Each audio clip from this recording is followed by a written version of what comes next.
6th class ఏ section చదువుతున్నాను. నేను పోషించే పాత్ర అవధాని.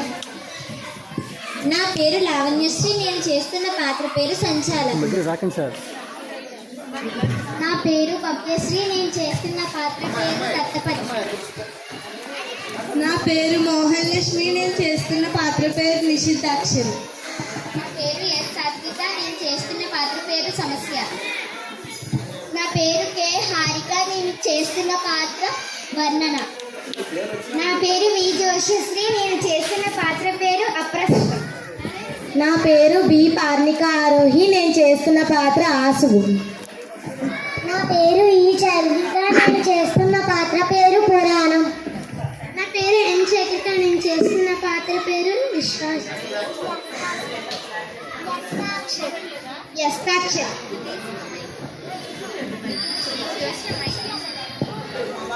సభా సరస్వతికి నమస్కారం. ప్రపంచంలో ఏ భాషలో కూడా లేదు ఈ అవధాన విద్య. ఇది కేవలం తెలుగువారికి మాత్రమే సొంతమైనది. ఇది 12వ శతాబ్దం నుండి ఉన్నట్లు సాహిత్య ఆధారాలున్నాయి. 8 మంది ప్రాశ్రకులతో అవధానం జరిగితే దానిని అష్టావధానం అంటారు. ప్రస్తుత కాలంలో 1000 మంది ప్రాశ్రకులతో కూడా అవధానం చేస్తారు. అంటే అది పంచసహస్రావధానం. ఇందులో ప్రశ్నలు వేస్తారు. ప్రశ్నలు వేసిన వారికి సమాధానం పద్యాలు అల్లుకొని చెప్పాలి. అంతేకాదు ఎవరి పద్యం వారికి వెంటనే చెప్పకూడదు. మొదటి రౌండ్లో మొదటి పాదాలు, రెండవ రౌండ్లో రెండవ పాదాలు, మూడవ రౌండ్లో 3, 4వ పాదాలు చెప్పి మళ్ళీ 4వ రౌండ్లో ఎవరి పాదాలు వారికి అప్పగించాలి. ముందుగా అవధాని గారు ప్రార్థన చేస్తారు. గణపతి ప్రార్థన. శ్రీగల రాగ విపంచికి రాగాలయ హిమతనూజ ప్రస్ఫురమతి అయి క్రోగొణరించిన ముద్దకు సాగిలి మ్రొక్కెదన్ విఘ్న సంహరణ కృతిన్. సరస్వతి ప్రార్థన. శారదా నీ పదములనే నేరకనెర నమ్మి నాను నిస్తులమతితో భారము నీదే తల్లి తీరము చేర్పంగనన్ను తీయని మతివై. తీరము చేర్పంగనన్ను తీయని మతివై. గురు ప్రార్థన. జ్ఞాన చేతనమ్ము జగతికిన్ కల్పించు వాంగ్మయమ్ము జనుల వరఫలమ్ము. ఆ ఫలమ్ముల సగు అధ్యాపకుల పాద పద్మములకు నిండు ప్రణతులిడుతూ జన్మనిచ్చునట్టి జననీ జనకులకు గొప్ప జ్ఞానమిచ్చు గురువులకును వేదికంత నిండు వేదమూర్తులకును నిండు మనసు తోడ దండమిడుదు. అవధాని గారు చక్కగా ప్రార్థన చేశారు. ఇక మొదటి రౌండ్ అంటే మొదటి ఆవృత్తం ప్రారంభిద్దాం. ఇందులో ప్రశ్నలు వేస్తారు. ప్రశ్నలు వేసిన వారు ఒక్కొక్కరికి ఒక్కొక్క పాదం సమాధానం చెబుతారు. ముందుగా దత్తపతి గారు మీరు ప్రశ్నించండి. సభకు నమస్కారం. అవధాని గారికి నా ప్రణామాలు. అవధాని గారు, నా ప్రశ్న ఊరపంది, చేప, కప్ప, కోడి ఈ 4 జీవులు మనుషులకు మాంసాహార భోజనం. నేను ఇచ్చిన ఈ పదాలు అర్థాలు మార్చి శాకాహార పదార్థాలతో మంచి విందు భోజనం పెట్టండి. తేటగీతి పద్యం చెప్పండి. నేను ఇచ్చిన పదాలు పద్యంలో ఉండాలి. ఆ పదాలు అదే ఊరపంది, చేప, కప్ప, కోడి.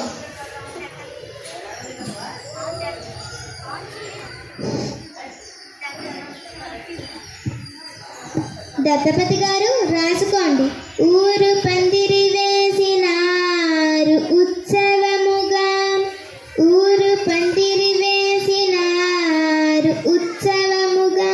అవధాని గారు, కొమ్ము తిరిగిన గురువు అంటుంటారు. మరి గురువులకే కొమ్ములుంటాయా? ఉంటాయి. గాకొక్కొమ్ము, రాకొక్కొమ్ము, వాకొక్కొమ్ము. అవధాని గారు చీటింగ్.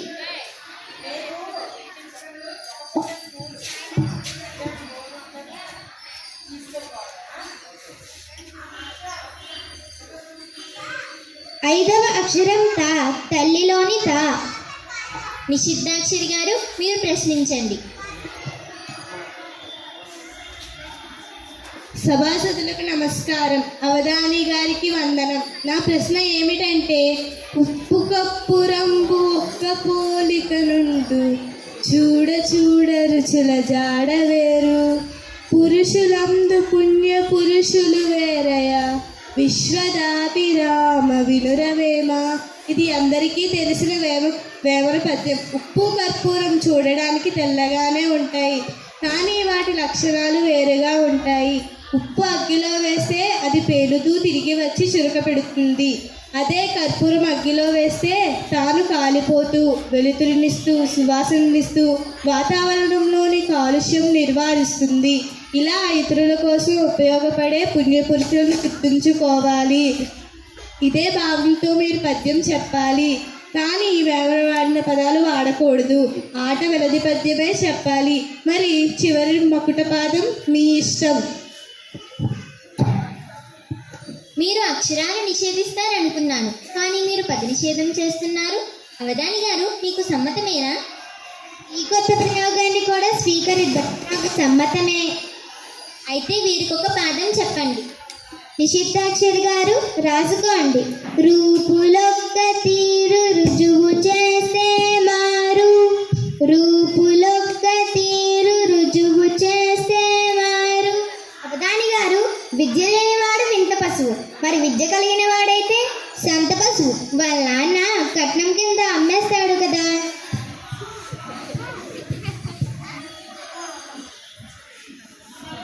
అవధాని గారు, ఒక్క అనే పదాన్ని నిషేధిస్తున్నాను. సరే. రూపులేక తీరు రుజువు చేస్తే మారు, రూపులేక తీరు రుజువు చేస్తే మారు. అవధాని గారు,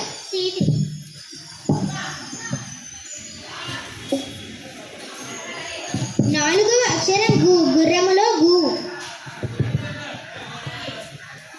నిషిద్ధాక్షరి గారు, రూపులు ప్లస్ ఏకతీరు, రూపులేక తీరు సరిపోయిందా? సరిపోయింది. సమస్య ప్రాశ్నికులు గారు, మీ ప్రశ్న ఏంటో చెప్పండి. సభకు నమస్కారం. అవధాని గారికి నమస్కారం. నా ప్రశ్న చెబుతున్నాను, వినండి. రాముడు పెండ్లి ఆడేనట రావణు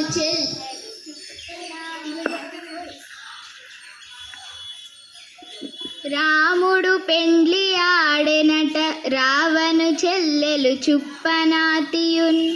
అవధాని గారు, రాముడు రావణాసుడి చెల్లెలు శూర్పణఖను పెండ్లాడిందని అంటున్నారు. ఇది ఎలా సాధ్యమో ఈ సమస్యను పూరించండి. సమస్య గారు రాసుకోండి. సరే. కోమలి సీతతో కలసి కోనలకేగిన రామ లక్ష్మణున్. కోమలి సీతతో కలిసి కోనలకేగిన రామ లక్ష్మణున్. అవధాని గారు, టీచరు అంటే అర్థం ఏంటండి? టీ కోసం చరించేవాడు టీచరు. అవధాని గారు, చీటి. 11వ అక్షరం దం, దండలో దం. సమస్య గారు, మీకు ఒక పాదం వచ్చింది, రాసుకున్నారా? రాసుకున్నాం. వర్ణన గారు, ఇక మీ ప్రశ్న ఏంటో చెప్పండి. సభా సరస్వతికు నమస్కారం. అవధానికి నా వందనం. నా ప్రశ్న ఏమిటంటే, వ్యవహారిక భాష ఉద్యమాన్ని నడిపి తెలుగు భాషను ప్రతి సామాన్యుకి అందజేసిన శ్రీ గిడుగు వెంకట రామ్మూర్తి గారి గొప్పతనాన్ని, శ్రీ గిడుగు వెంకట రామ్మూర్తి గారి జన్మదినాన్ని ఈరోజు మనం మాతృభాష దినోత్సవం చేసుకుంటున్నాం. ఈ సందర్భాన్ని పురస్కరించుకుని శ్రీ గిడుగు వెంకట రామ్మూర్తి గారి గొప్పతనాన్ని సీస పద్యంలో వర్ణించండి. చాలా మంచి ప్రశ్న వేశారు, సందర్భోచితంగా ఉంది. వర్ణన్ గారు రాసుకోండి. ఎవ్వాని చేతిలో పువ్వులా వికసించే సవర భాష సతి సొబగు ఎంది. ఎవ్వాని కృషి చేత జవ్వాది గంధమై వాడుక భాష నాడు గెలిచే. అవధాని గారు, పాలాభిషేకం సంధి విడదీయండి. పాలు ప్లస్ అభిషేకం, పాలాభిషేకం. నువ్వు పాలాభిషేకం అని సాగదీయవలసిన అవసరం లేదు. ఉత్వ సంధి. అవధాని గారు, చీటి.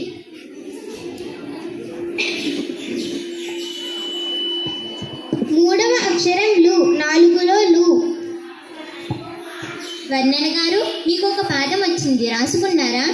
రాసుకున్నాం. ఇంకా ఆశు గారు, మీ ప్రశ్న ఏంటో చెప్పండి. మీ ప్రశ్నకు సమాధానం పాఠం రాదు, ఏకదాటిగా పద్యమే చెబుతారు. మీరు రాసుకోగలిగితే రాసుకోండి. ముందుగా సభకు నమస్కారం, అవధాని గారికి నమస్కారం. నా ప్రశ్న ఏంటంటే, ఇప్పుడు వినాయక నవరాత్రులు జరుగుతున్నాయి. వినాయక పూజ కొన్ని చోట్ల వికృతంగా జరుగుతుంది.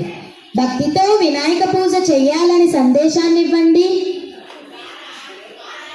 ఆశు గారు, రాసుకోగలిగితే రాసుకోండి. విఘ్నరాజు పూజ వైభవంబగుటకు గుండెల ధర డీజే సౌండ్ పెట్టి సినిమా పాట తాడ చిందులెందిర నీకు బుద్ధి సిద్ధి కొరకు పూజ చేయు. అవధాని గారు, వాస్తవానికి భ్రమకు తేడా ఏంటి? మాస్టారు పాఠం చెప్పడం వాస్తవం, విద్యార్థులు వింటున్నారనుకోవడం భ్రమ. అవధాని గారు, చీటింగ్. 6వ అక్షరం లీ, ఉల్లిలోని లీ. మంచి బుద్ధి సిద్ధించాలి అని వినాయక పూజ చేయాలి కానీ సినిమా పాటలతో డీజే సౌండ్తో పూజ చేయకూడదు. ఈ డీజే సౌండ్ వలన అనారోగ్యంతో ఉన్న కొందరు బలహీనమైన గుండెలు ఆగిపోతున్నాయి. కనుక దయ ఉంచి మన విద్యార్థులమంతా వీటిని నిషేధిద్దాం. ఇక పురాణం గారు, మీ మొదటి పద్యం చదవండి. సభాసదులకు నమస్కారం, అవధాని గారికి నమస్కారం. నా పద్యం: పలికెడిది భాగవతమట, పలికించెడివాడు రామభద్రుండట, నే పలికిన భవహరమగునట, పలికెద వేరుండుగాద పలుకగనేలా. ఈ పద్యం ఎందులోనిది? శ్రీ బొమ్మెన పోతన రచించిన శ్రీమదాంధ్ర మహాభాగవతంలోనిది ఈ పద్యం. అట అంటే అవునేమో. శ్రీరాముని మహాభక్తుడు పోతన. అవునేమో అనే భావంతో ఈ పద్యం చదువురాదు. ఈ పద్యం ఎలా చదవాలంటే, పలికడతి భాగవతము అట పలికించడి గొంతు రామభద్రుండు, అటనే పలికద భవహరమగు, అట పలికద వేరుండు గాద పలుకగనేలా. భాగవతం పలుకుతోంది, రాముడు పలికిస్తున్నాడు. భాగవతం పలికితే బాగవుతాము. మరో కథ ఎందుకు చదవాలి? అవధాని గారు, ద్రౌపదికి ఒక పెద్దదా, ఆంజనేయునికి ఒక పెద్దదా? ఈ రెండిటికన్నా నీ ఊహ పెద్దది. ఈ రెండు ఎంత కావాలన్నా పెరుగుతాయి.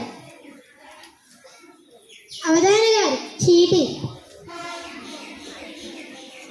9వ అక్షరం లే, జల్లెడలో లే.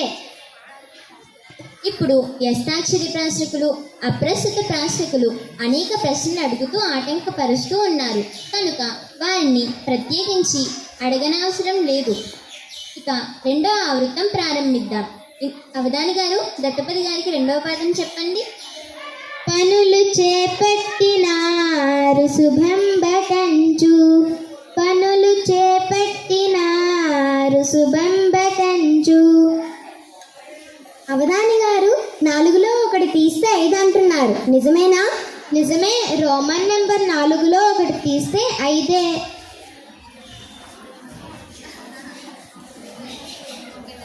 అవధాని గారు, చీటింగ్. 8వ అక్షరం మా, మల్లిలోని మా. నిషిద్ధాక్షరి గారు, మీకు 2వ పాదం చెబుతారు, రాసుకోండి.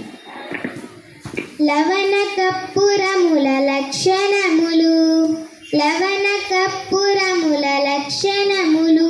అవధాని గారు, కప్పురం అనే పదాన్ని నిషేధిస్తున్నాను. సరే సరే సరే. లవణ గంబురముల లక్షణములు, లవణ గంబురముల లక్షణములు.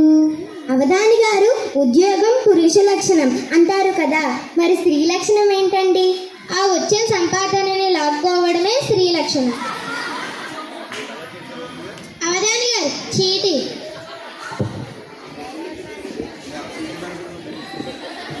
2వ అక్షరం తే, తెలుగులోని తే. సమస్య గారు, మీకు 2వ పాదం చెబుతారు, రాసుకోండి. సరే.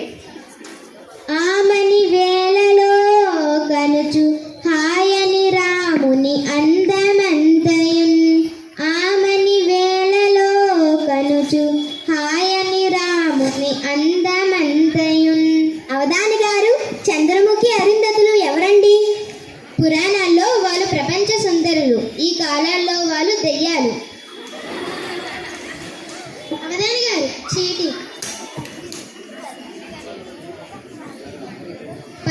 అక్షరం పు, పువ్వులోని పు.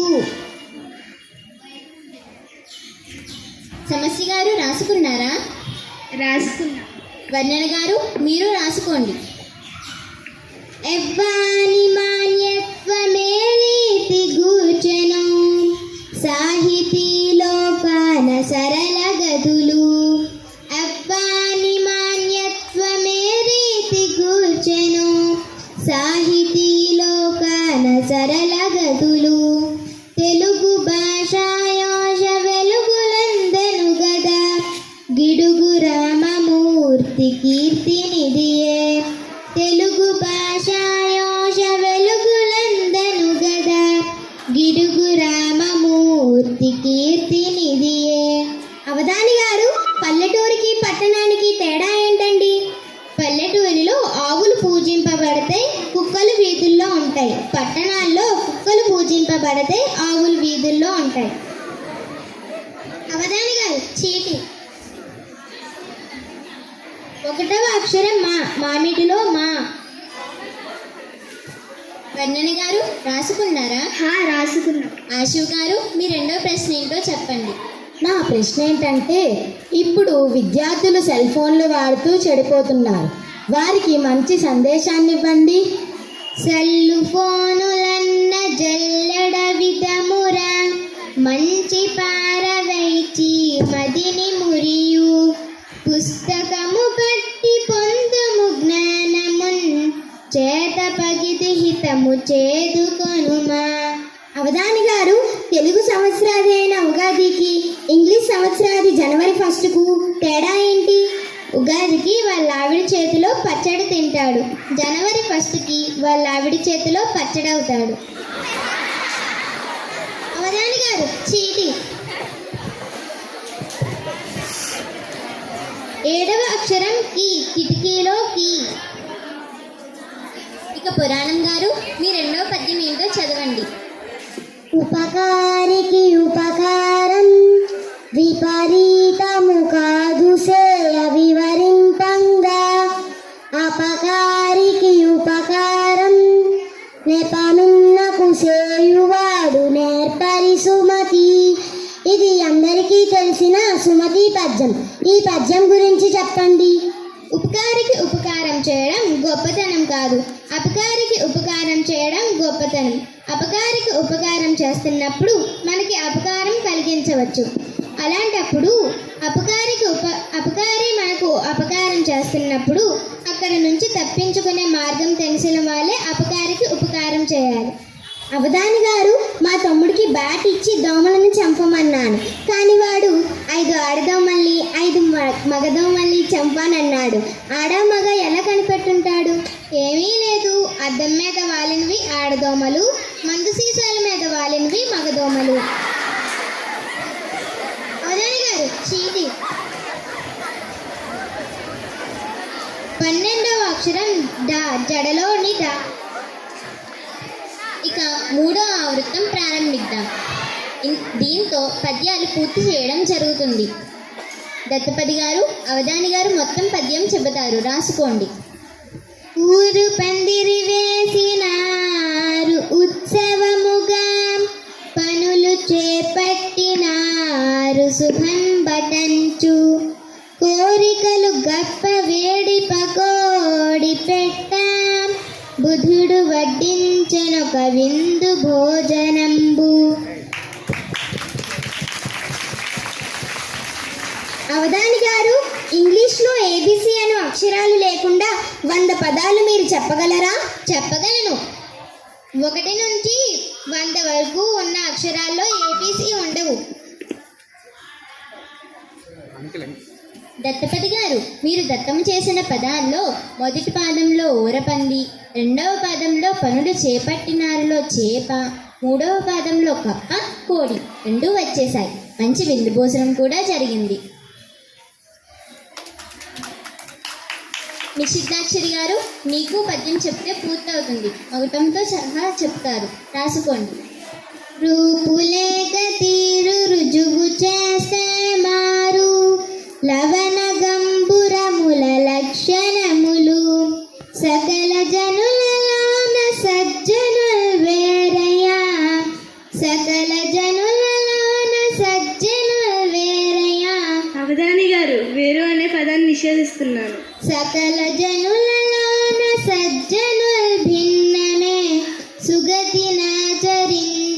రక్షించు జగతి బాల. అవధాని గారు గొంతెమ్మ కోరిక అంటుంటారు, అంటే ఏమిటి? గొంతెమ్మ కోరిక కాస్త విపరీతంగా ఉండడం వల్ల గొంతెమ్మ కోరిక కాస్త కొంతెమ్మ కోరికగా మారింది. రూపాలు ఒకేలా ఉన్న లక్షణాలు వేరుగా ఉంటాయి. జనులంతా ఒకేలా ఉన్న మంచివారు మాత్రం వేరుగా ఉంటారు అని వేమన పద్యభావమే ఇందులో కూడా ఉంది. చక్కని పదనిషేధం కూడా జరిగింది. సమస్య గారు మీకు పద్యం చెబుతారు, రాసుకోండి. కోమలి సీతతో కలసి కోనలకేగిన రామ లక్ష్మణున్ ఆమని వేలలో కనుచు హాయని రాముని అందమంతయున్ ప్రేమగా నింపుచున్ మదిని ప్రీతిమయిన్ కలగాంచి నిద్రలో రాముని పెండ్లి ఆడెనట రావణు చెల్లెలు చుప్పనాతియున్. అవధాని గారు అలనాటి వాళ్ళకి ఇలనాటి వాళ్ళకి తేడా ఏంటి?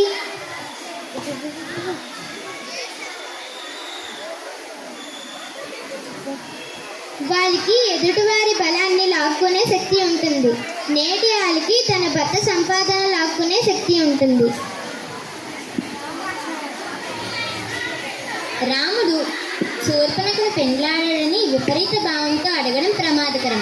ఇక్కడ ఎవరైనా రామభక్తులుంటే పళ్ళు రాలగొడతారు.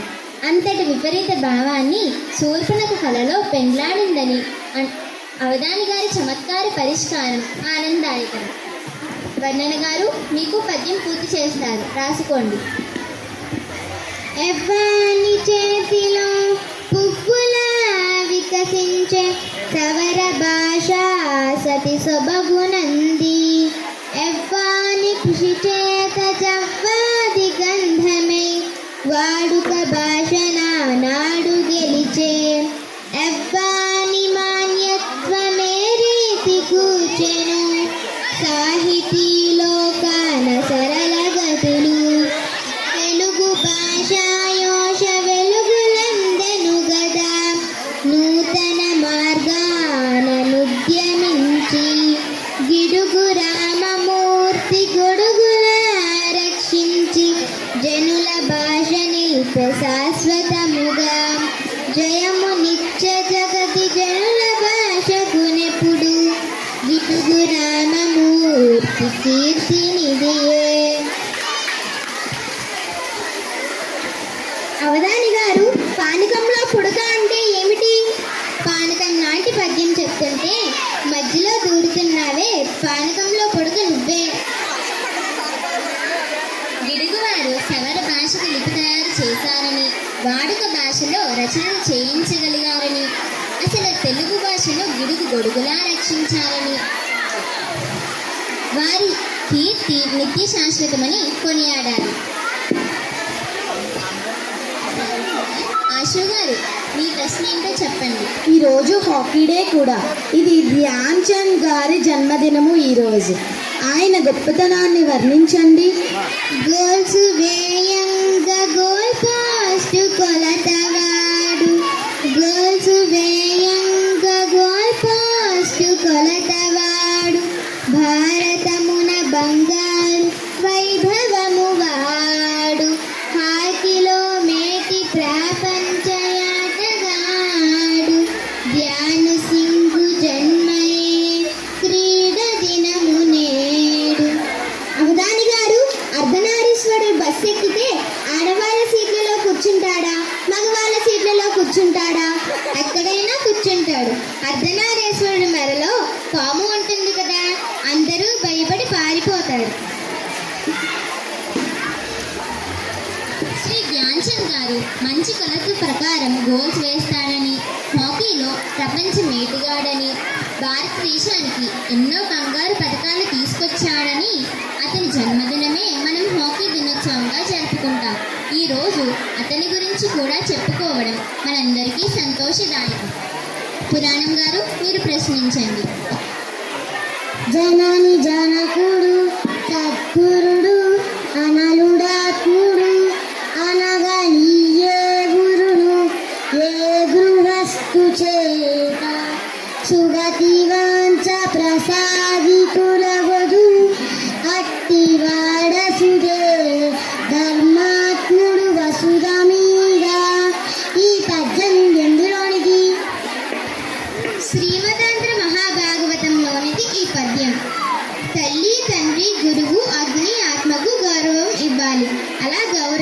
ఇచ్చిన వాడే గృహస్థుడు. అలా గౌరవం ఇవ్వలేని వాడు గృహస్థుడు అవ్వడని కౌశికుడు ధర్మవ్యాధుడితో చెప్పాడు.